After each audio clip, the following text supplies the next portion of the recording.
Alright, and hello everybody, I'm the Super27 and welcome to another Dokkan Battle video. Today we are tackling the Team BARDOCK mission in the Goku, what is this event even called? The Legendary Goku event. Alright, now this is actually a very easy run because this event is several years old by now. Like, it doesn't even hold a candle compared to anything that's happened within the last year, last 2 years, probably even within the last 3 years. But to keep it relevant, they do always add in these missions, and to be fair, Team BARDOCK is actually a really small category. Now, you may hear the, like, Team BARDOCK, and you're like, oh, well, like, every BARDOCK would be on it, right? Well, no, actually. It's specifically BARDOCKs that are in the original TV special, and then everyone else on it. So, like, it really only has, like, one true leader. Or I guess it has two, because there's the physical Bardock as well. So, oh, actually, no, it doesn't. No, it doesn't. I'm mistaken. So there's only one actual leader for the team, which is the free-to-play LR, which can now be EZA'd and rainbowed on the global side of Dokkan if you complete all of the missions. But, of course, we're going to be running DFE Bardock from 2022 as our leader. So yeah, looking at all of these things that you have available to us, most of them are free-to-play.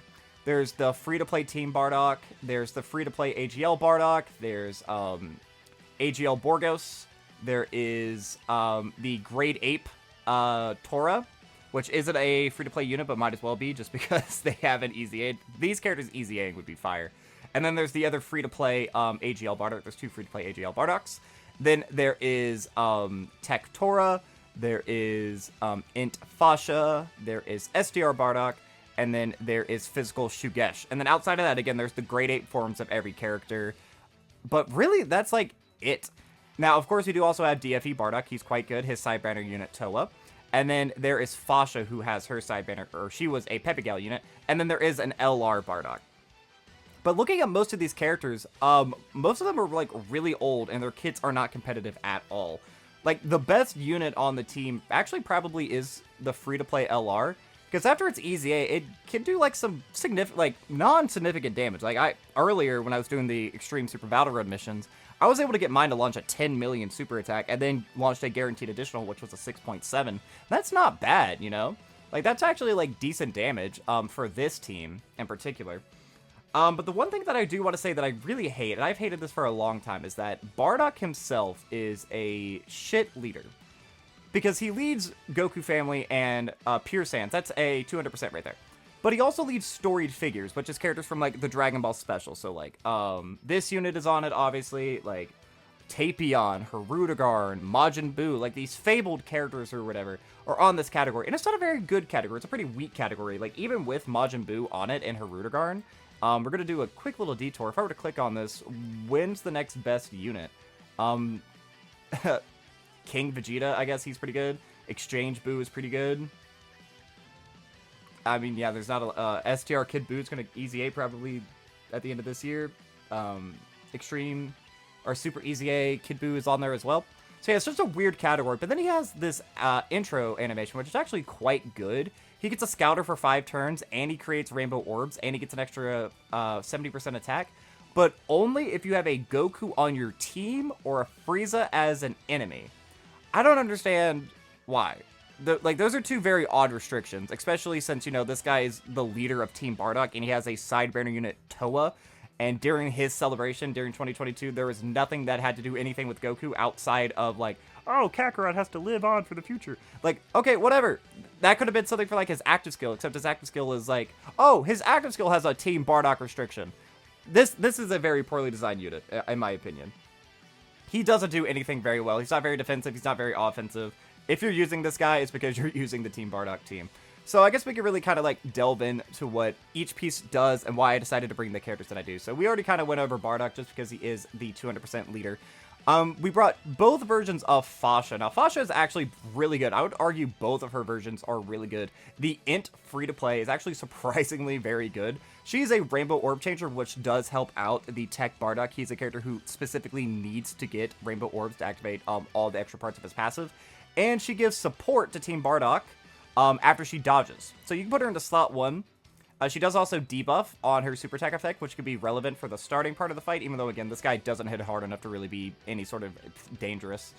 And then her physical variant is actually a pretty decent little tanking unit. She was probably the most defensive unit we had on the team. She does have guard for the first couple of turns. She gets stacks every time she gets hit. And then she also gets extra stats if there's 3 or more low-class warriors on the team, which obviously we are running because we are running full team BARDOCK. Now, for the free-to-play options that I decided to bring, outside of Fasha, obviously, I decided to bring Toa. Now, Toa, out of all the characters, is probably the best of them, just because he has unrestricted support. He gives 3 ki and 30% to Team BARDOCK. He does also have a chance to crit built in there, and he recovers 15% HP when HP is 85% or less. That didn't happen a whole lot because, again, the Legendary Goku event isn't very scary, but he is just a nice little support. He's a character you're able to float super easily. And then let's talk about STR BARDOCK. STR BARDOCK, he's actually pretty good as well because he is a damage reduction character. So if we look at it down here, he gets 10% damage reduction per Team BARDOCK character on the team. So he can get upwards to 50% damage reduction. He does do probably the most amount of damage out of all these characters here. He's another character who benefits from getting not STR, Rainbow Key Spheres, but I never really prioritized giving him Rainbow Key Spheres. I didn't really ever find that necessary. Because I would much rather have the other BARDOCK on the team get built up that way, just because that BARDOCK... what actually is his passive? I guess we can read it, since... look, you can look at the footage and see that I'm not struggling. Oh, don't look at the footage! Don't look at the footage, actually! Don't look at the footage! I missed the Dokkan attack! Don't look at that! But yeah, when he has 1 Key Sphere, he's super effective against all types. He gets an extra 50% to stats with 2, and then he performs a crit with 3, which is weird that he has super effective and crit. That is very redundant, because they essentially do the same thing, except crit is better. Always do remember that, kids. And then we are running the LR, who, again, the LR, now that he can EZA and be rainbowed on global, he's actually not bad. I'm gonna say I'm actually kind of impressed. He can do damage that's relevant with, like, units that have dropped recently. So if we look at his passive, he is also a support character. Let's see, where is it in his passive?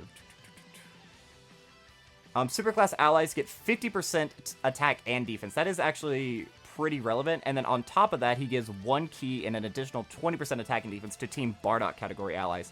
So if you're running on a rotation with this guy, that is 70% support and 1 key support to the entire team.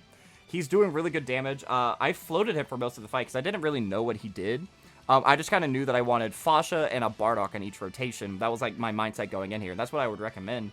But honestly, you could probably keep this guy on a main rotation and do very well. The only problem with that is if you're doing that, then BARDOCK himself might look a little bit weaker.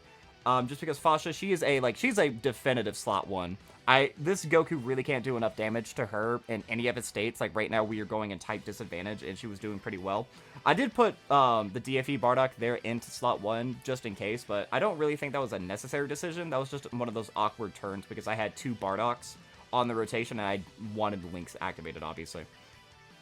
But I guess the last thing that we can fully discuss is going to be BARDOCK's active skill, which actually isn't half bad. It is pretty powerful, I won't hold you.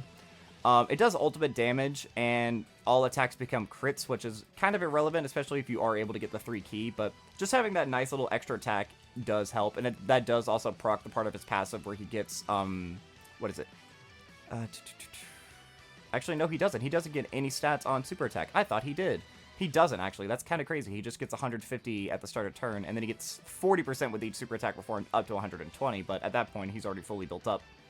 But it can be activated when there are 3 or more Team BARDOCK category allies on the team from turn 3, or when HP is 50% or less starting from turn 5. Again, this is one of those, like, weirdly designed characters. It's like, yes, leading pure Saiyans and Goku family essentially means you have every Goku in the game. That is cool. So that means very often you're going to have a Goku on here.